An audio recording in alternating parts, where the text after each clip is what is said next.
Welcome to the Rotunda. We're going to learn some really unique information in here about Henry. You'll find out who that is in a second, some background information.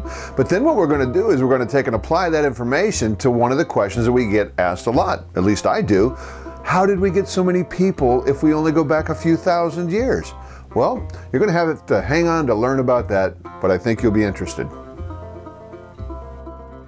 Well, there's Henry. He's an African elephant. He stands 13 feet 2 inches tall and he's over 27 feet long.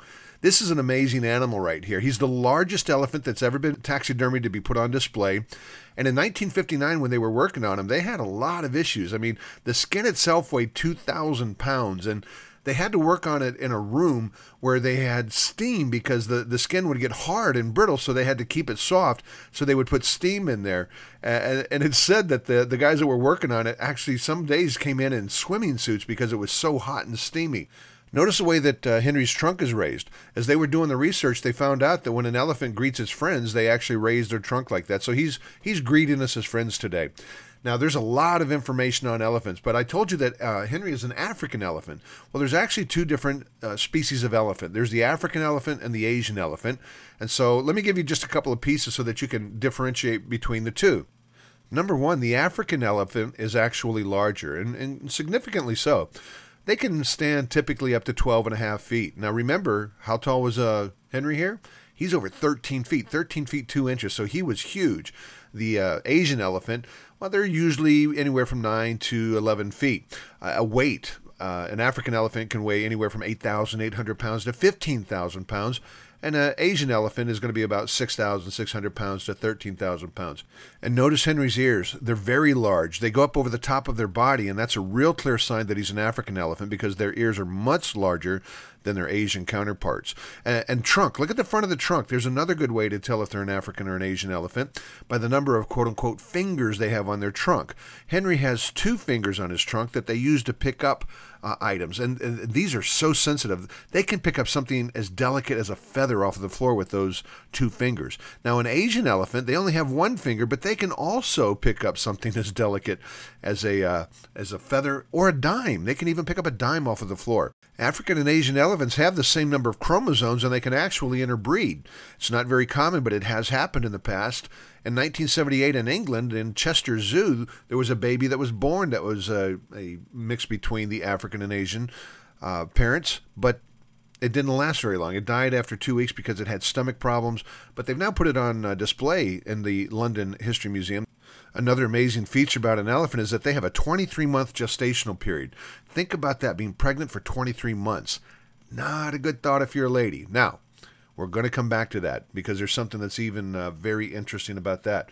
Let's talk about just elephants in general because they have some amazing design features. The heart of an elephant can weigh anywhere between 40 and 60 pounds, and they only beat about 28 to 30 times a minute, whereas, you or I as a human, our heart, we're going to beat anywhere from, the 60s up into the low 70s. So it's very interesting that their large heart doesn't work as often as ours, but it puts out much more pressure than ours. Digestion. An elephant, they only digest about 40% of what they eat. So that's why they got to spend 2/3 of their day eating. I could do that. I would like that 2/3 of the day eating thing, but not a good thing if you're like me because you're going to get really big like the elephant, but I digress. Gas, oh my goodness, not a good thing. Because of that poor digestion system, these animals produce a lot of gas. We're talking over 2,000 liters of gas a day. They communicate, really unique communication skills. They communicate with infrasound. They can actually, these low tones that you and I can't hear, but they communicate over very long distances. And there's some really neat information if you want to go do some digging on that. And I'd encourage you to do that. They are not very fast normally. When they move in a herd, they only move about 4 miles an hour. But when they get mad and start charging, they can get up to 25 miles an hour. And they can swim. They're very good swimmers. Some of you may have seen the commercials with the elephant swimming. And it's so funny. When I saw the commercial, they had the trunk sticking up out of the water, and it looked kind of like a periscope. Well, that's what they actually do. As they're swimming, they stick their trunk up out of the water like a periscope so that they're breathing.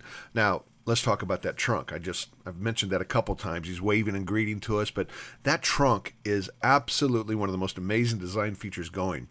Baron Cuvier says that the elephant has he estimated that they have about 40,000 muscles. in their trunk. Well, that's not totally correct. Just to put it in comparison with a human being, a human has 639 muscles in our body, all right? We have 639 muscles and 40,000 muscles in the trunk of an elephant alone, which supposedly evolved from something that you're going to see in a little bit. I don't want to give it away, but remember that. 40,000 muscles? Well, those muscles are actually in 6 major muscle groups, and you can subdivide them. And when you subdivide them, there's actually over 100,000 muscles in the trunk of an elephant. Guys, 100,000 muscles in the trunk of an elephant, so effective that it can pick up a dime off of the floor, that it can pick up a feather. And that supposedly came from millions of years of random chance processes? I don't think so. That screams, absolutely screams of design. Now, I remember I told you about that gestational period, that really long gestational period. Well, that's really important because let's kind of tie this into the real world. One of the arguments that you're going to hear from people is that you can't trust the Bible. I mean, we know that man's been here for, hominids have been here for at least 100,000 years. And if we only go back to one man and one woman just a few thousand years ago, oh, how did you get all the different people in such a short amount of time? You know, rapid repopulation is an interesting thing. Let me read you a quote, all right? I'm going to read a quote to you. I'm not going to tell you who it's from just to begin with, but take a listen to this quote. Quote, "Even slow-breeding man has doubled in 25 years, and at this rate, in less than 1,000 years, there would literally not be standing room for his progeny. Linnaeus has calculated that if an animal plant produced only 2 seeds, and there's no plant so unproductive as this, and their seedlings next year produce 2, and so on, then in 20 years there would be 1,000,000 plants.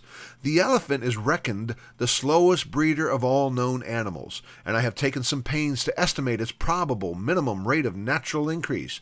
It will be safest to assume that it begins breeding when 30 years old and goes on breeding till 90 years old, bringing forth 6 young in the interval, and surviving till 100 years old. If this be so, after a period of from 740 to 750 years, there would be nearly 19 million elephants alive descended from the first pair." Now think about that, starting with one pair of elephants in 740 to 750 years, and they are the slowest breeders that we know of. You're going to have 19 million elephants?